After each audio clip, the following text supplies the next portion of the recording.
All right, hi, welcome to the lowest tech version of this video that I could ever have, but hey, it has sound, so we're going to use it. Okay, today we're going to start talking about our new unit, which involves discontinuity and domain for our first lesson. So there are three types of discontinuities we want to talk about. The first is a hole. And a hole, like this is a hole here, this is a hole here. It's just that open space in a graph. And you'll also hear this called a removable type of discontinuity. The second is a vertical asymptote.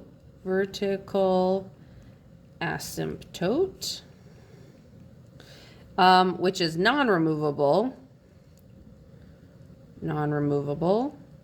And that is, like, you can kind of see, well, not really that well, but it'd be something like that, so that you've got an asymptote, it's getting closer and closer and closer, but it never actually touches it. And the third type of discontinuity is actually none. It's continuous on its domain, and that is actually not discontinuity at all. It's just something that's continuous. So our domain refers to all the possible x values of a function, and we are going to be asked to find that. But first, we want to find and classify each type of continuity. So when we do this, what we first want to do is set the denominator equal to 0. And then there's going to be two types of things. So if the factors cancel, then we have a hole. But if the factors stay, then we have a vertical asymptote. And I'll show you what that means, and it'll make more sense here. But basically, here we have f of x equals x minus 5 over x plus 1. We want to find and classify this discontinuity. So to find it, we're going to set our denominator equal to 0. So x plus 1 is equal to 0. And when I solve that, I get x is equal to -1. So that means nothing in our numerator is going to cancel out here, right? We have x equals -1, nothing cancels here. So since it stays, we have a vertical asymptote at x equals -1. And if you graph that, you'll see that there will actually be a vertical asymptote there. Okay, number 2, we have f of x, I forgot to write my f of x, equals x plus 3 over x plus 3 times the quantity to the square root of x minus 2. So we want to set x plus 3 times x minus 2 equal to 0. I shouldn't really do this, but I'm running out of room, so I did it. I just set it equal to 0. So that means that x plus 3 is equal to 0, and so x is equal to -3. And then we're going to have the square root of x minus 2 equal to 0. We square both sides, so we get x minus 2 equals 0, or x equals 2. This x minus 3, that's going to cancel out here. As you can see, like that x plus 3, that would cancel out, right? So that means here we have a hole. But x equals 2, that's going to be a vertical asymptote at x equals 2. Got that. Good. All right, so for number 3, here we have f of x equals the square root of x minus 4 over 4. We're going to set 4 equal to 0. That's actually not possible. So that means that this is continuous on its domain. All right. And then let's do number 4 here. We have f of x equals x plus 1 over x cubed plus 5x squared plus 6x. We're going to say x cubed plus 5x squared plus 6x, set that equal to 0. We're going to have to do some factoring here. So we get x plus 2 plus 3, set all of that equal to 0. So that means x equals 0, -2, and -3. And none of these are going to cancel out with our numerator.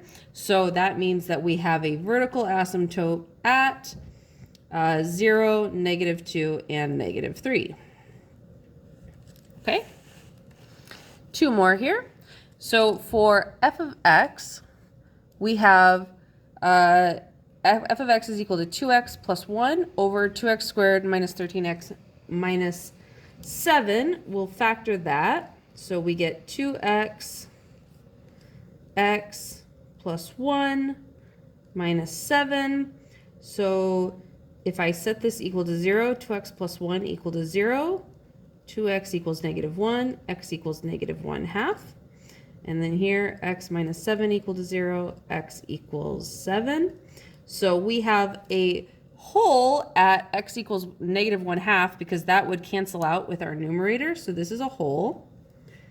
And we have a vertical asymptote here at x equals 7. Okay, and let's look at number 6. F of x equals 3x over 3. 1 second. Okay, back to recording. So here we have f of x equals 3x over 3. We're going to set 3 equal to 0. That is not possible, so this is also continuous on its domain. Okay, let's now talk a little bit about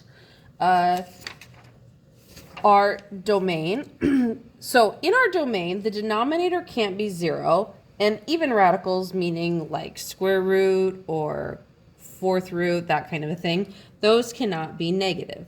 So what we want to do is take our denominator and we're going to set it not to be not equal to 0. So here we have f of x equals x minus 5 over x plus 1. So what we're going to do is take that x plus 1 and set it to be not equal to 0. So that means that x cannot equal negative 1, right? So we can actually describe this domain in two ways. We can say that negative infinity to negative 1 union negative 1 to infinity. That's one way. Or you can just say the domain is all real numbers, but x cannot equal negative 1, okay? Both of these are correct, but the second one's probably a little bit easier to write. For number 2 here, we have w of t is equal to t plus 1 over t cubed plus 5t squared plus 6t. So we're going to take that denominator, t cubed plus 5t plus 6t, and set it not equal to 0, okay? Then we're going to do some factoring. So we'll get t plus 2 plus 3, set all of that not equal to 0.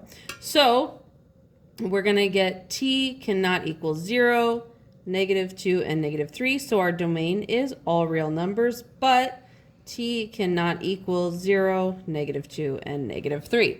All right.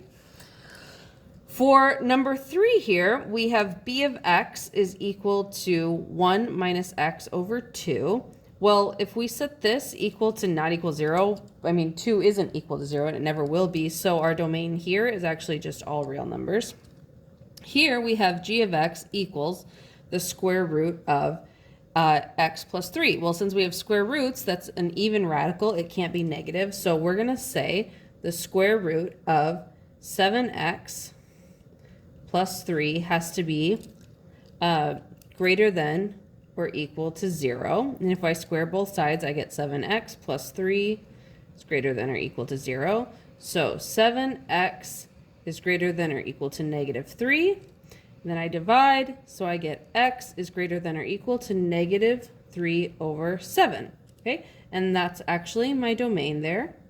X is greater than or equal to negative 3/7. I don't know what I just said, but now here we have a fraction and a radical. So let's deal with the radical part first. So we're going to say that this radical part can't be negative. So 5 minus x has to be greater than or equal to 0. And I can put that in the radical, but basically you can save yourself a step and just take it out, right? So 5 minus x is greater than or equal to 0.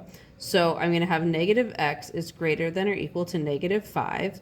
Then I divide by negative 1. So I get x is less than or equal to 5. Don't forget, you have to flip the sign there. That's from back in your algebra days. Then I have to take this square root of 5 minus x cannot be equal to 0. I square both sides. So I get 5 minus x cannot equal 0. Negative x cannot equal 0. Oops, negative 5, excuse me, negative 5. So x cannot equal 5. Okay? So now we have x is less than or equal to 5 and x cannot equal 5. So we have to take that information, combine it, and make it into the most inclusive thing, which is our domain that x is less than 5. So this is actually our domain. All right. Finally, we have h of x equals the square root of 2x minus 6 over x plus 5 times x minus 5. So I think the marching band's outside. So we're going to have x plus 5 cannot equal 0, and x minus 5 cannot equal 0. So x cannot be equal to negative 5. X cannot be equal to 5. All right, so that's good. We've got that part done, our denominator. Then we've got our radical here. So we're going to take that 2x minus 6 has to be greater than or equal to 0. So 2x is greater than or equal to 6. So x is greater than or equal to 3. So now let's take this information. If it's greater than or equal to 3, that means it could never be negative 5, so that's not part of it. But it still could be this. So our domain is x is greater than or equal to 3, and x cannot equal 5. Okay, hopefully all of that makes sense. If you have any questions, let me know in class, and I will see you then. Thanks, have a good day.